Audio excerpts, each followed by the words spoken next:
تاب کے در لگے تیرگی می روی بہر توبہ درائے شباب غوی بشنو از گوش دل مثنوی معنوی در رہے صدق برتا مسمم شوی بشنو از گوش دل مثنوی معنوی در رہے صدق برتا مسمم شوی. بسم اللہ الرحمن الرحیم. الحمدللہ رب العالمین والصلاة والسلام علی سیدنا و مولانا محمد سید الاولین والآخرین وعلی آلہ و اصحابہ اجمعین اما بعد. گزشتہ ہم پڑھ رہے تھے ایک سپیرے کا واقعہ جس نے پہاڑی علاقوں سے ایک اژدہے کو پکڑا. نہایت ہی سرد مقام تھا اور اس سرد مقام پر عام طور پہ اس طرح کے جو ریپٹائلز ہوتے ہیں سخت سردی کی وجہ سے ایک جگہ اس طرح سے بے حس و حرکت ٹھہر جاتے ہیں، لوگوں کو ان کے مرے ہوئے ہونے کا گمان ہوتا ہے. سپیرے کو بھی ویسے ہی ہوا. اس نے ایک بڑا اژدہا دیکھا جو مرا ہوا تھا. اس کو بہت حیرت ہوئی اتنا بڑا اژدہا دیکھ کر. اس نے کہا کہ میں اگر اس کو شہر میں لاؤں، لوگوں کو دکھاؤں تو پیسے بہت کما سکتا ہوں. تو اس نے اس پہاڑ سے اس اژدہے کو اٹھایا اور بغداد کی سڑکوں پر لایا.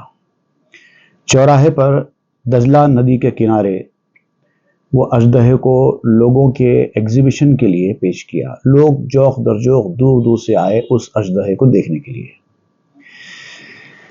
لیکن شہر میں آتے ہی چونکہ وہاں کی طرح کی سردی یہاں نہیں تھی، گرم علاقہ تھا، جیسے ہی گرمی اس اژدہے کے اوپر پڑی اس کی سردی ختم ہوئی، اس کا ٹھٹرنا ختم ہوا اور اس نے حرکت کرنا شروع کر دیا. اب اس کے بعد کیا ہوا وہ آج ہم پڑھیں گے. آفتاب گرم سیرش گرم کرد، رفت از اعضائے او اخلاط سرد. تیز رفتار تیز روشنی والے سورج نے اس کو گرما دیا اور جو رطوبت تھی اس کی سردی کی وجہ سے اس کے اعضاء پر وہ چلی گئی. مردہ بود و زندہ گشت از شگفت، اژدہا برخیش جنبیدن گرفت. مردہ تھا اور زندہ ہو گیا، یہ کیفیت ہوگی اس کی. حالانکہ وہ مردہ نہیں تھا، وہ مردوں کی طرح تھا، سردی کی وجہ سے ٹھٹر گیا تھا، لیکن ایسا لگا دیکھنے والوں کو کہ ایک مردہ زندہ ہو گیا ہے اور بل کھانا شروع کر دیا. جیسے ہی اس کی رطوبت ختم ہوئی، گرمی آئی، اس نے حرکت کرنا شروع کر دیا. خلخرا از جنبش آمرد مار، گشت شاں از یک تحیر صد ہزار. مرے ہوئے سانپ کی حرکت دیکھ کر مخلوق حیران ہو گئی. دیکھنے والے اچانک اچنبے میں آ گئے کہ ایک مرا ہوا اتنا خطرناک اژدہا حرکت کر رہا ہے. ایک تو ان کو اتنا بڑا اژدہا دیکھ کر حیرانی تھی، اس حیرانی سے دیکھ رہے تھے. اس کے اوپر مرے ہوئے کا زندہ ہونے کا معاملہ ان کے لیے اور زیادہ تعجب خیز تھا. اور پھر جیسے ہی وہ زندہ ہو کر حرکت میں آنا شروع ہو گیا، اس سے ان کی حیرانی کے علاوہ خوف بھی بڑھ گیا، ڈرنا بھی شروع ہو گیا. با تحیر نہ رہا انگیختند، جم لگا از جم بشش بگریختند. اب انہوں نے نعرے لگانے شروع کر دیے، پکارنا شروع کر دیا. جیسے ہی وہ حرکت میں آیا اور اپنی جگہ سے ہلنے لگا، لوگوں نے پریشانی کے عالم میں پکارنا شروع کر دیا، نعرے لگانے شروع کر دیے اور بھاگنے کا مرحلہ شروع ہو گیا. ہر طرف سے لوگ بھاگنے لگے. می شکستو بند زاں بانگے بلند، ہر طرف می رفت چاخا چاخ بند. جیسے جیسے وہ اپنی بندش کو، کیونکہ وہ مختلف طریقے سے بندھا ہوا تھا نا، اس کو باندھ کر لایا گیا تھا، جیسے ہی وہ حرکت کرنے لگا اس کی بندشیں پوری کھل گئیں. ہر طرف سے وہ اپنی بندشوں کو توڑتا ہوا باہر نکل گیا. تو ہر طرف اس کے بندشوں کی چاخم چاخ مچی ہوئی تھی. تراخ پھڑاخ کہتے ہیں نا، آوازیں آ رہی تھی. وہ اپنی پوری توانائی اور قوت کے ساتھ اپنی بندشوں کو توڑ کر باہر نکل رہا تھا۔ بندہا بگسستو بیرون شد سے زیر، اژدہائے زشت غرہ ہمچو شیر، اس کی ساری بندشیں ٹوٹ گئی اور وہ نیچے سے باہر نکل کے آنا شروع ہو گیا۔ ایک بھیانک اژدہا جو انسانوں کی طرف چل کر آ رہا ہے۔ ایسا محسوس ہوتا تھا جیسے کوئی بھیانک شیر ہے آ رہا ہے۔ در حزیمت بس خلائق کشتہ شد، اس فتادو کشتگاں صد پشتہ شد۔ لوگ پریشان ہو کر پسپائی کے عالم میں، راؤٹ کے سچویشن میں بھاگنے لگے، اور اس بھگدڑ میں کئی لوگ گر گئے اور کئی لوگ مر بھی گئے۔ سینکڑوں لوگوں کی لاشوں کے ڈھیر لگ گئے، کیونکہ جب ہزاروں لاکھوں کا مجمع جب ایک ساتھ بھگدڑ پہ آتا ہے اور سب کو اپنی جان بچانے کی فکر ہے، ایسے میں اگر بھگدڑ مچی ہوئی ہے تو ہر آدمی اپنی جان بچانے کی فکر میں جو بھاگتا ہے اس سے کئی لوگوں کی جانیں چلی جاتی ہیں۔ مار گیر استرس برجا خشک گشت، کہ چے آوردم منس کو سار دشت۔ ایک طرف تو لوگوں کی یہ حالت تھی، دوسری طرف خود سپیرا جو مردہ سمجھ کر اس کو اٹھا لایا تھا وہ دم بخود ہو کر ٹھہر گیا۔ یہ کیا ہو رہا ہے؟ اس کو کچھ سمجھ میں نہیں آ رہا تھا کہ یہ کیا ہو رہا ہے۔ اپنی جگہ پر ٹھنڈا پڑ گیا، خشک ہو گیا۔ میں کیا لے کے آ گیا؟ یہ پہاڑوں پر چڑھ کر جا کر سرد علاقوں سے میں کیا لے کر آ گیا؟ گرگرا بیدار کرداں کور میش، رفت ناداں سوئے اسرائیل خیش۔ اب ہوا یہ کہ ایک اندھی بھیڑ نے، شیپ، بھیڑ مطلب شیپ، ایک اندھی بھیڑ نے بھیڑیوں کو جگا دیا۔ وہ معاملہ ہو گیا ان کے ساتھ۔ ایک ایسی بھیڑ تھی جو تھی اندھی، لیکن اس نے کچھ ایسی حرکت کی کہ بھیڑیا جاگ گیا۔ یعنی اپنے آپ کو موت کے منہ میں ڈھکیل دینے والا معاملہ۔ اگر بھیڑیا سویا ہوا ہے اور بھیڑ کو معلوم ہے، شیپ کو معلوم ہے کہ اگر وہ جاگ جائے گا تو اس کے اوپر حملہ کرے گا، وہ خاموشی کے ساتھ وہاں سے نکل جاتی ہے۔ لیکن جب وہ اندھی ہو تو اس کو پتا نہیں ہے کہ بھیڑیا جاگا ہوا ہے، اس کا پاؤں جا کر بھیڑیا کو لگ گیا اور بھیڑیا بیدار ہو گیا۔ جو حالت ہوتی ہے اس بھیڑ کی، وہی حالت یہاں پر ہوئی اس سپیرے کی۔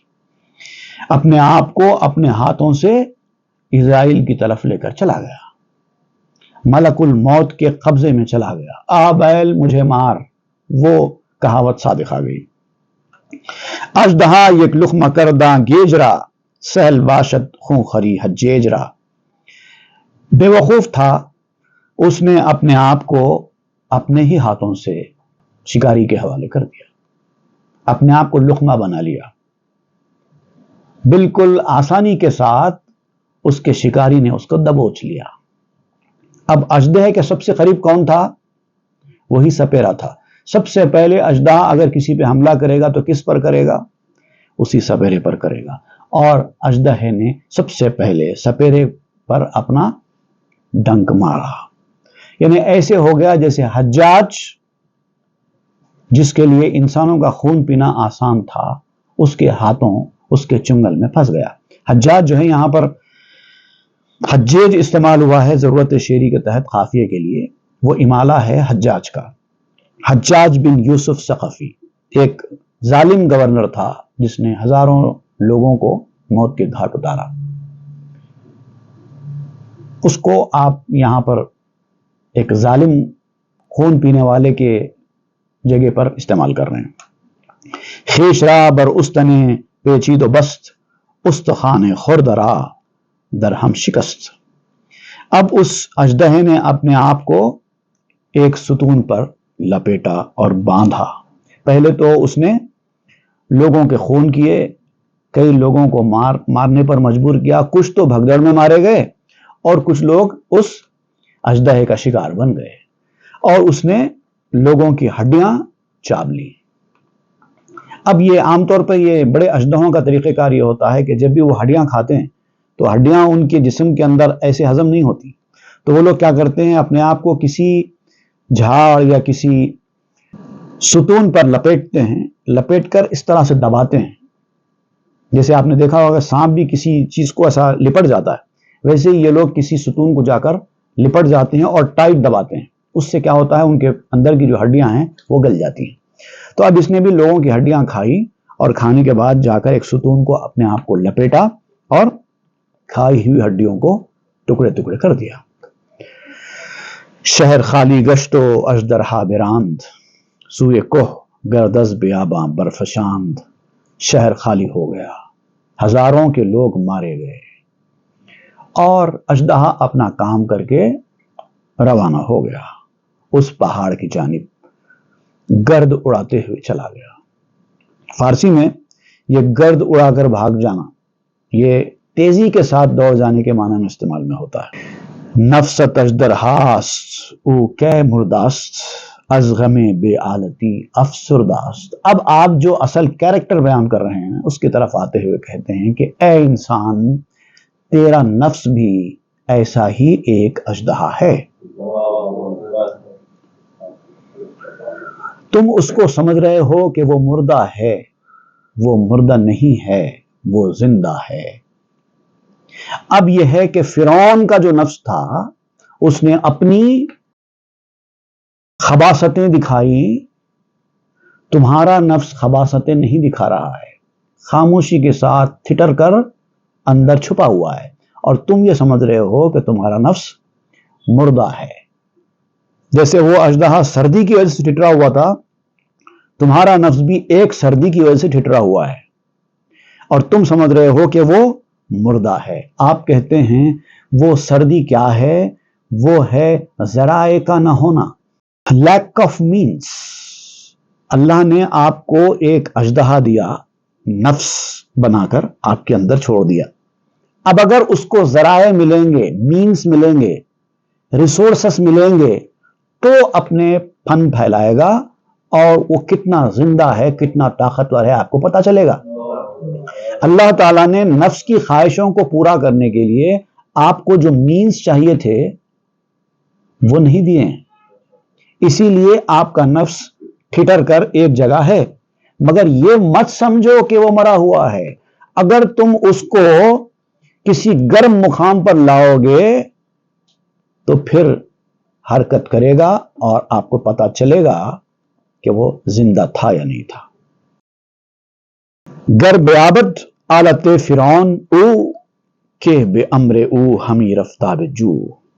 اگر وہ بھی تمہارا نفس بھی وہ ذرائع پالے، وہ مینس، وہ ریسورسز اس کو مل جائیں جو فرعون کو حاصل تھے، جیسے کہ فرعون کے حکم سے دریائے نیل چلتا تھا، فرعون کے حکم سے دریائے نیل رک جاتا تھا. اللہ نے اتنا پاور دے رکھا تھا فرعون کو، مال، دولت، عزت، شہرت، ہر چیز، صحت، ہر چیز فرعون کو حاصل تھی. یہاں تک کہ بعض وقت اس کے منہ سے نکلی ہوئی بات بھی صحیح ہو جایا کرتی تھی، بے جانوں پر اس کا حکم کبھی چل جایا کرتا تھا. اتنا پاور اللہ نے اس کو دے دیا تھا. تو آپ کہتے ہیں کہ فرعون کے پاس اتنا پاور تھا اور اللہ تعالیٰ نے دیا تھا. اگر تم کو بھی کچھ پاور مل جائے، تم کو بھی کچھ اقتدار مل جائے، تم کو بھی کچھ کرسی مل جائے، تم کو بھی کچھ پیسہ مل جائے اور یہ ساری دنیاوی چیزیں اگر تم کو مل جائیں تو تمہارا نفس بھی ایسے ہی کرے گا.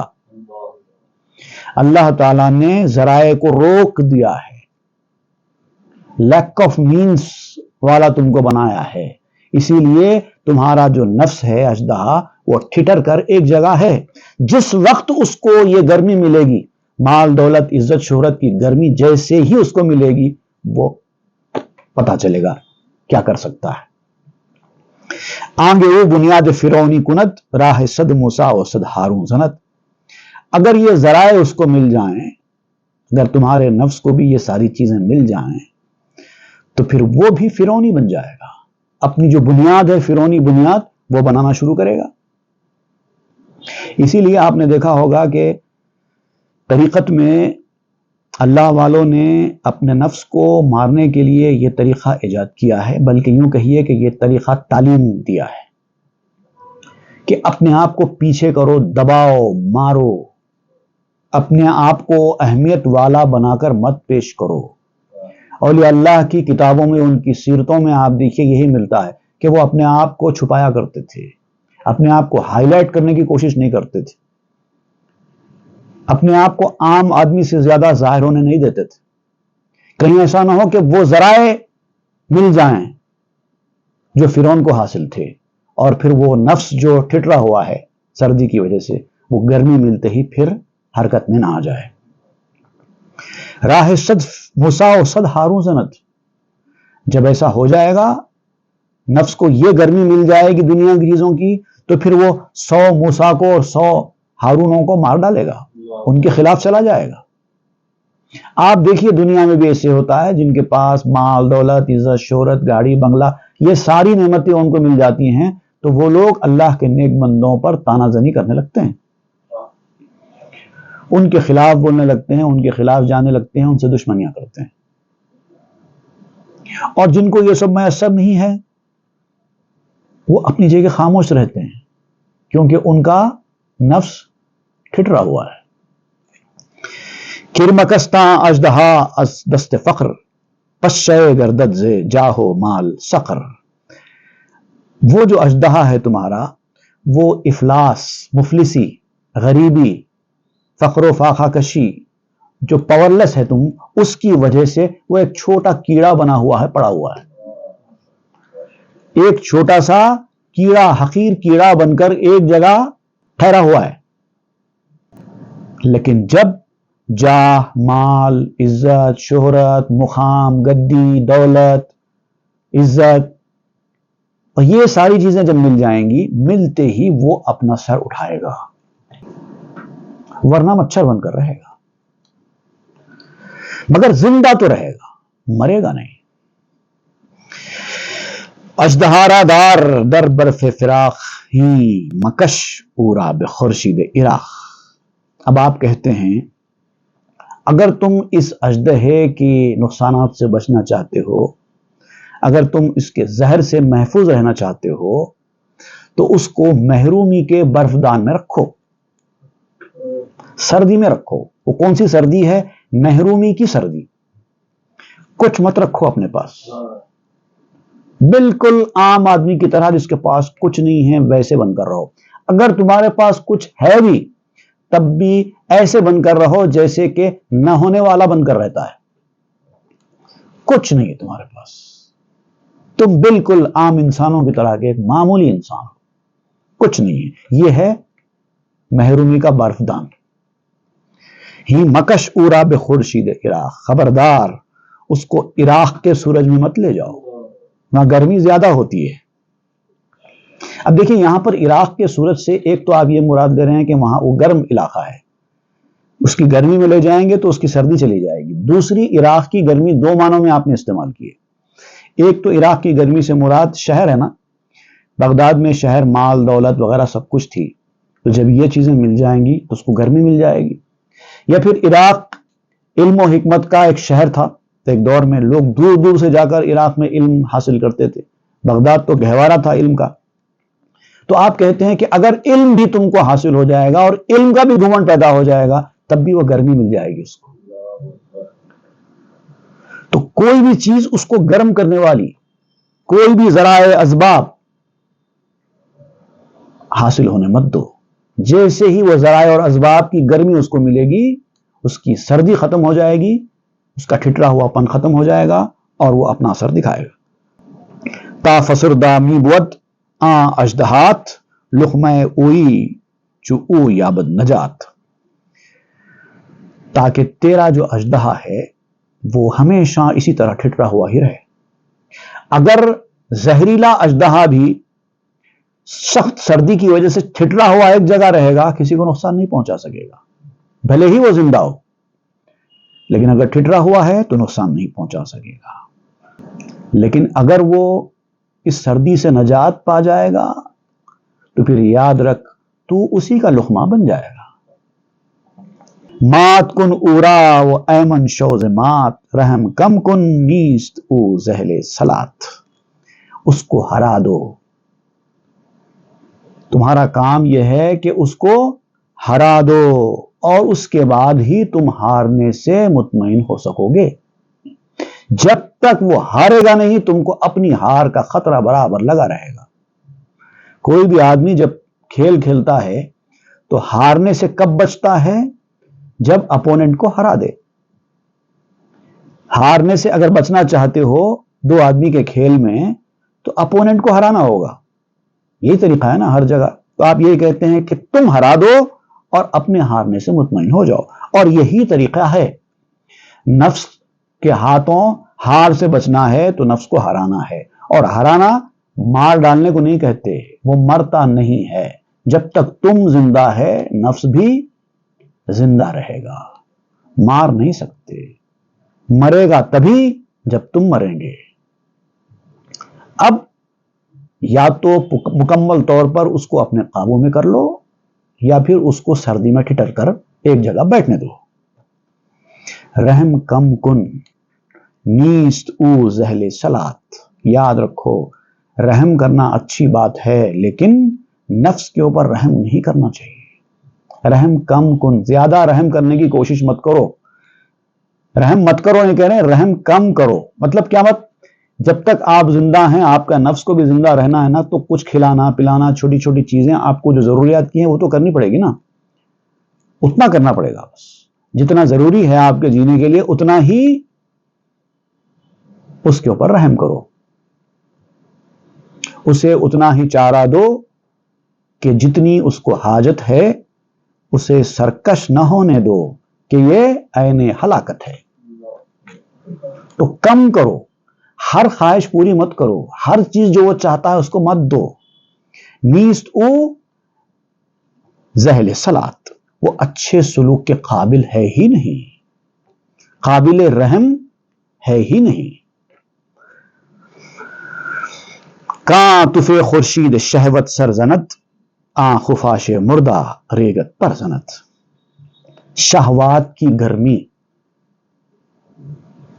خواہشوں کی گرمی، اس کا جو سورج ہے وہ جب اپنا اثر دکھائے گا تو یہ زندہ ہو جائے گا۔ جیسے ہی خواہشوں کی اور شہوتوں کی گرمی اپنا اثر دکھائے گی ویسے ہی یہ سردی سے ٹھٹا ہوا نفس زندہ ہونے کی طرح نکل کر آ جائے گا، اور پھر تمہاری جو مردہ چمگادڑ ہے وہ اڑنے لگے گی۔ چمگادڑ یہاں پر آپ اس لیے کہہ رہے ہیں چمگادڑ کو نظر نہیں آتا، مشہور ہے نا، تو یہ بھی نفس بھی وہ چیز ہی ہے جس کو نظر نہیں آتا۔ می کشورا در جہاد و در قتال، مردوار اللہ یجزیک الوصال۔ اس کو میدان میں کھینچ لاؤ، نفس سے اگر مقابلہ کرنا ہے تو اس کو میدان میں کھینچ لاؤ، لڑو اس کے ساتھ، تبھی جا کر تم کو کامیابی نصیب ہوگی۔ مردوار، مردوں کی طرح مقابلہ کرو۔ اللہ یجزیک الوصال، اللہ تجھے اس کے بدلے میں اپنا وصال عطا فرمائے گا۔ حقیقی بات یہی ہے کہ انسان کی کامیابی کا دار و مدار نفس پر قابو پانے میں ہی ہے۔ آپ قرآن مجید اٹھا کر دیکھ لیجئے، جس آدمی نے اپنے نفس کو پاکیزہ کیا وہی آدمی کامیاب ہوا۔ اور نفس کے جو تیر ہیں وہ خالی شہوات نہیں ہیں بلکہ کئی تیر ہیں۔ عزت کی خواہش، دولت کی خواہش، شہرت کی خواہش، آرام کی خواہش، یہ ساری چیزیں نفس کے تیر ہیں۔ ہر چیز سے بچنا ہوگا، اس کے ساتھ لڑنا ہوگا، ورنہ وہ تمہیں ذرا گرمی اگر مل جائے تو تم کو نہیں چھوڑے گا۔ چونکہ مرد اژدہارا آورید، در ہوائے گرم خوش شد مرید۔ اب دیکھیے وہ سپیرا اژدہے کو لایا تھا، وہ سپیرا اژدہے کو لایا تھا سردی سے اٹھا کر۔ اچھا خاصا پہاڑوں میں سردی کے بیچ وہ ایک جگہ پڑا ہوا تھا، وہاں سے اٹھا کر اس کو گرمی میں لایا، جیسی گرم ہواؤں نے اپنا کام کیا وہ سرکش اژدہا چاہو چوبند ہو کے فریش ہو کے نکل گیا۔ لا جرم آ فتنہا کر دے عزیز، بلکہ سچنداں کے ماں گفتیم نیس۔ اے میرے پیارے، اے میرے عزیز دوست، یاد رکھ جیسے ہی اس نے سر اٹھایا اپنے فتنے پھیلانے شروع کر دیے، بلکہ نفس کے فتنے تو اس سپیرے کے فتنوں سے کئی گنا زیادہ ہیں۔ جو کچھ ہم نے یہاں پر بیان کیا ہے اس کے سامنے یہ تو صرف سمجھانے کے لیے بیان کیے گئے، نفس کے فتنے اژدہے کے فتنوں سے کئی گنا زیادہ ہے۔ تو تماداری کہ اورا بے جفا، بستداری در وقار و در وفا۔ بہت سارے لوگ ایسے ہوتے ہیں جو سمجھتے ہیں کہ یہ سب کرنے کی ضرورت نہیں ہے، یہ سب اتنا کرنے کی ضرورت نہیں ہے، بس کرم ہو جائے گا تو بیڑا پار ہو جائے گا، ایسے سمجھتے نا بہت سارے لوگ۔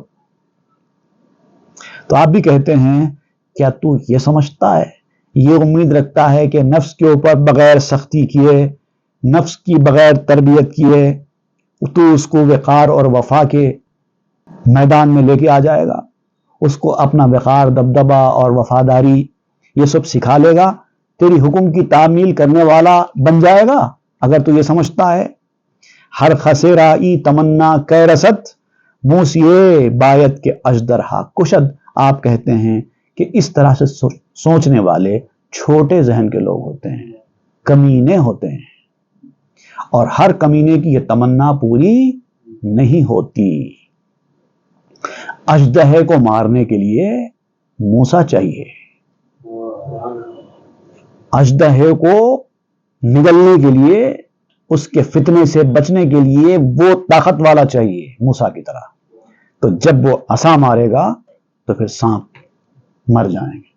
اگر تم بھی اس طرح کی طاقت والے ہو تو تم مار سکو گے، نہیں تو نہیں مار سکتے۔ اور ظاہر بات ہے کہ وہ موسیٰ کا مقام تو حاصل کر نہیں سکتے، موسیٰ کی طرح بھی بننے کے لیے، موسیٰ کے راستے پر بھی جانے کے لیے تربیت تو ضروری ہے۔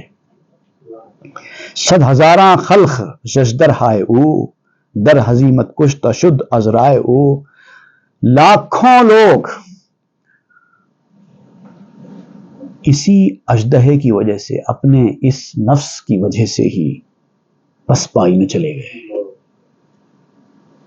برباد ہو گئے۔ یہی بیکار مشورے لوگوں نے ان کو دیے کہ یہ سب کرنے کی ضرورت نہیں ہے، کیا ضرورت ہے کسی تربیت کی، کسی تعلیم کی، ہم کو تو ایسے ہی سب کچھ مل جائے گا۔ اس طرح کے جھوٹی امیدیں دلانے والے، جھوٹ کی تبلیغ کرنے والوں نے خود بھی اپنے آپ کو برباد کیا، دوسروں کو بھی برباد کر رہے ہیں۔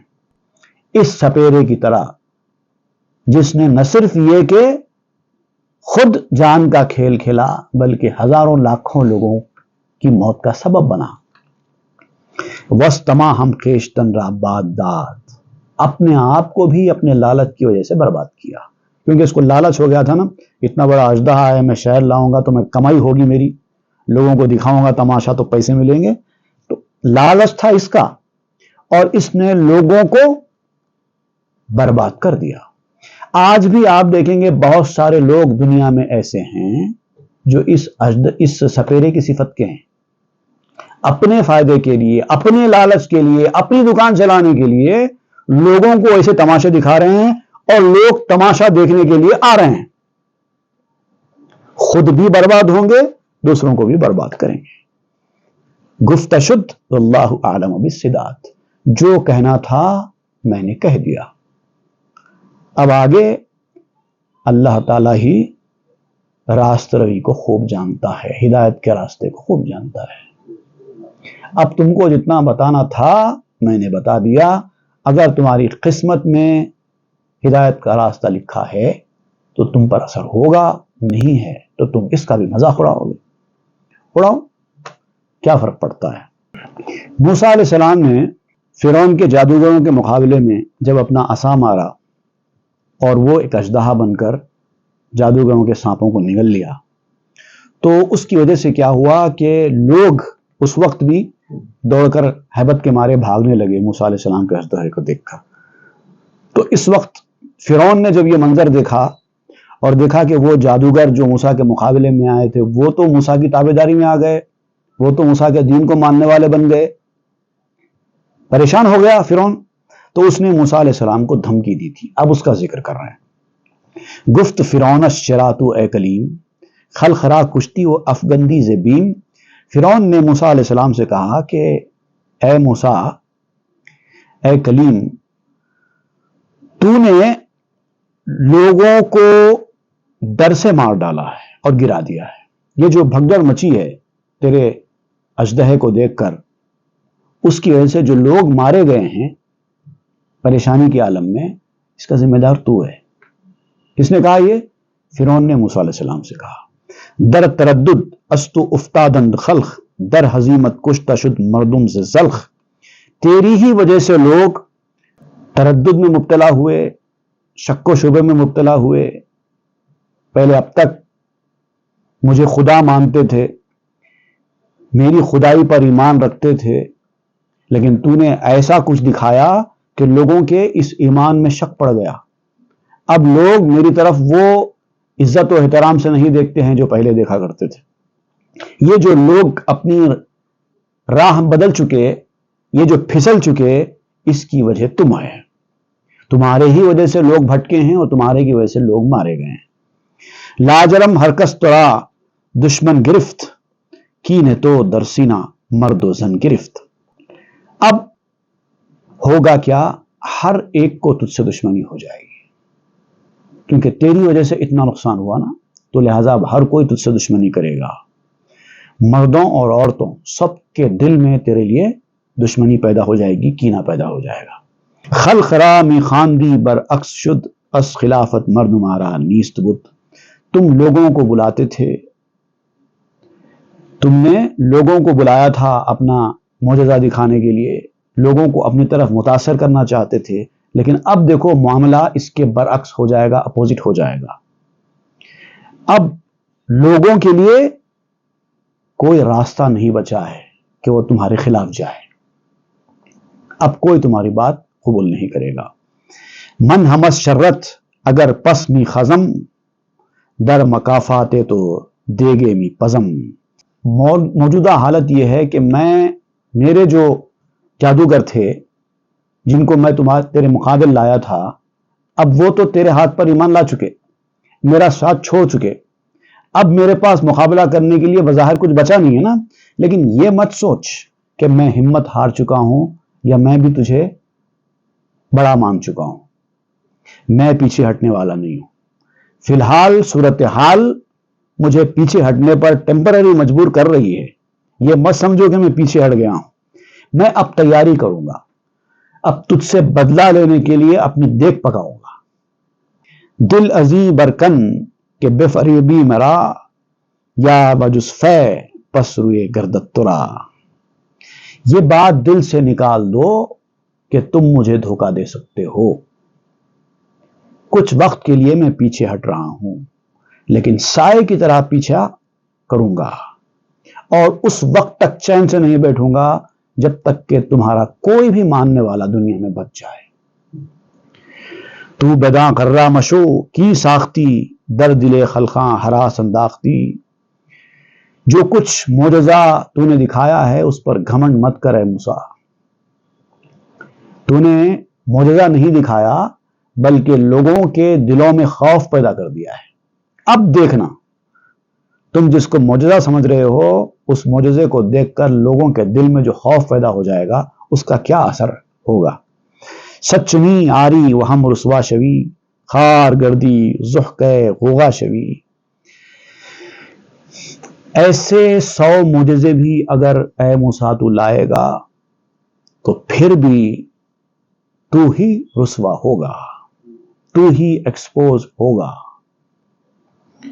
لوگوں کے سامنے ذلیل ہوگا، عوام کے لیے ہنسی کا موضوع بن جائے گا۔ ایسے معجزے دکھا کر پڑھے لکھے لوگوں کو اپنے راستے سے ہٹایا نہیں جا سکتا۔ لافنگ اسٹاک آف دا ماب بنے ہوئے ہو تم۔ کچھ وقت کے لیے تو لوگ بھاگ چکے لیکن سب مذاق اڑائیں گے تمہاری ان حرکتوں کا. ہم چتو سالوس سے بسیاراں بدند عاقبت در مصر ما رسوا شدند.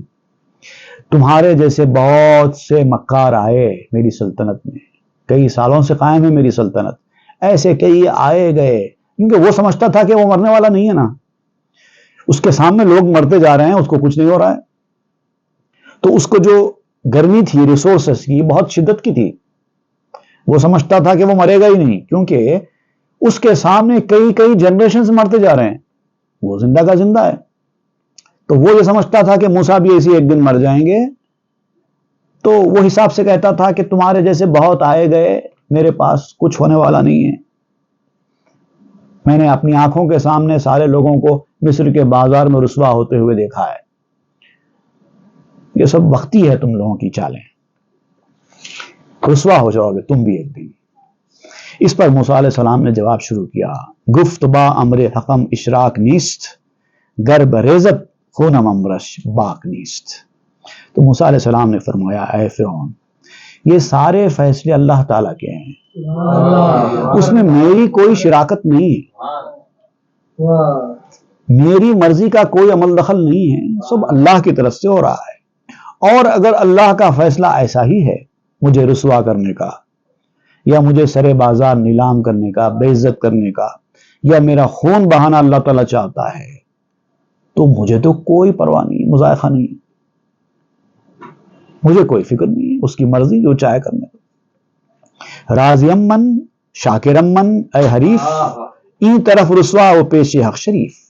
اے میرے دشمن، میں تو اللہ کے ہر فیصلے پر راضی بھی ہوں اور خوش بھی ہوں،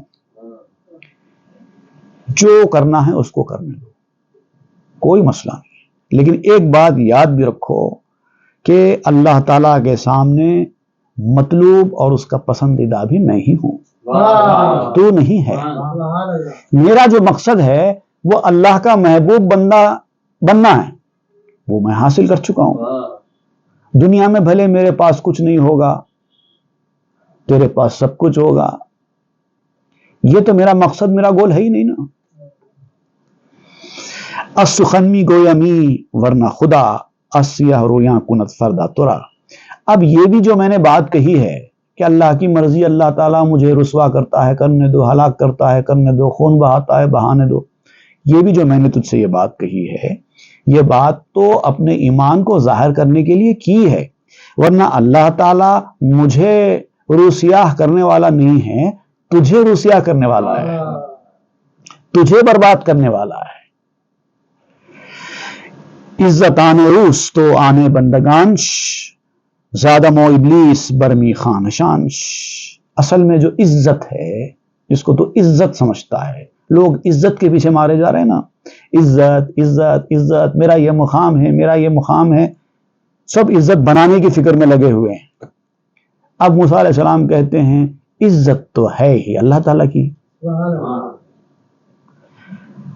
عزت آنے عزت تو اس کی ملکیت ہے، وہ آنے بندگان اور اس کے محبوب بندوں کی ملکیت ہے.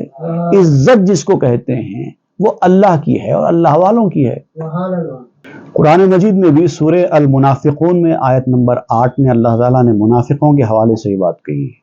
منافق جب مسلمانوں کی بعض عزت دار لوگوں کو انہوں نے دیکھا تو یہ دھمکی دی کہ جب ہم مدینہ لوٹیں گے تو ان کے سارے عزت والے لوگوں کو ذلیل کریں گے، ذرا ایک بار ہم کو مدینہ لوٹ تو جانے دو، اس کے بعد ان کا حشر بتائیں گے. اس طرح سے کامنٹس انہوں نے پاس کرنا شروع کر دیے. تو اللہ تعالیٰ نے فرمایا وَلِلَّهِ الْعِزَّةُ وَلِرَسُولِهِ وَلِلْمُؤْمِنِينَ وَلَكِنَّ الْمُنَافِقِينَ لَا يَعْلَمُونَ. عزت جس کو کہتے ہیں وہ صرف 3 لوگوں کی ہے. اصلی عزت اللہ تعالیٰ کی، اس کے بعد رسول کی، اس کے بعد ایمان والوں کی. عزت جس کو کہتے ہیں یہ 3 لوگوں کی ہے. وَلَكِنَّ الْمُنَافِقِينَ لَا يَعْلَمُونَ. لیکن منافقوں کو کہاں سے معلوم یہ بات؟ وہ سمجھتے ہی نہیں ہیں. تو یہاں پر بھی آپ اسی طرح اشارہ کرتے کہتے ہیں عزت آنے اوست آنے بندگانش. عزت اللہ تعالیٰ کی ملکیت ہے اور اس کے بندوں کی ملکیت ہے جو ایمان والے ہیں. زادم و ابلیس برمی خانشانش، حضرت آدم اور ابلیس ان دونوں کا جو مقام ہے، جو واقعہ ہے، اس کو ذرا پڑھو، معلوم ہوگا عزت کس کی ہے، کس نے کس کی عزت کرنے کا حکم دیا، کب دیا اور کیوں دیا، اور جس کی عزت نہیں کی اس کا کیا حال ہوا۔ وہ واقعہ پڑھو، معلوم ہوگا عزت کس کی ہے۔ دنیا میں مقام حاصل کرنے والوں کا عزت سے کوئی تعلق نہیں۔ شرح اخ پایا ندارت ہم چوحق ہی وہاں بربند و برگرداں ورق۔ جس طرح اللہ تعالی کی ذات و صفات کے بارے میں تفصیل سے بیان کرنا ممکن نہیں ہے، اسی طرح اس کی شرح کرنا بھی ممکن نہیں ہے۔ خبردار، اب جب ایسی بات نکل گئی ہے تو بہتر یہ ہے کہ اس وقت منہ بند کر لو اور ورق پلٹ دو۔ چلو آ جاؤ دوسری بات کی طرف۔ اب عزت کی بات نکل گئی ہے تو بہت طویل چلی جائے گی۔ اس کے بعد جب موسیٰ علیہ السلام نے یہ جواب دیا تو اس کے بعد فرعون نے موسیٰ علیہ السلام کے سامنے کہا، صرف 40 دن کی مہلت دو اے موسیٰ مجھے، اس کے بعد بتا دوں گا کہ فرعون کیا چیز ہے۔ فرعون نے موسیٰ علیہ السلام کو دھمکی آمیز یہ بات کہی، اور پھر یہ مکالمہ آگے کیسے بڑھا اس کی تفصیل انشاءاللہ ہم آئندہ کے درس میں پڑھیں گے۔ صلی اللہ تعالی علی خیر خلق سیدنا محمد وآلہ واصحابہ اجمعین والحمد للہ رب العالمین۔ تاب کے در لگے تیرگی می روی، بہر توبہ درائے شباب خوی، بشنو از گوش دل مثنوی معنوی، در لہے صدق برتا مصمم شوی، بشنو از گوش